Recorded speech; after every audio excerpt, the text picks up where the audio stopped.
Morning বন্ধুরা, তো দেখো মোটামুটি সারা রাতে বৃষ্টি হয়েছে, মেঘ গুড় করেছে। আর এই দেখো মানে যার জন্য ভিডিওটা করা মর্নিংয়ে, এই দেখো এই কদম গাছটায় শালিক পাখি বাসা করেছে। এমন জায়গায় বাসা করেছে যে খুব জোরে হাওয়া দিলে পরে মোটামুটি পড়ে না যায়। দেখতে পাচ্ছ? এই দেখো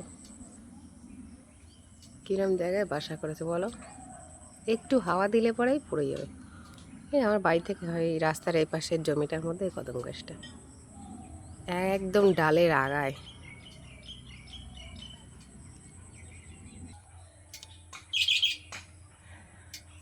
তাহলে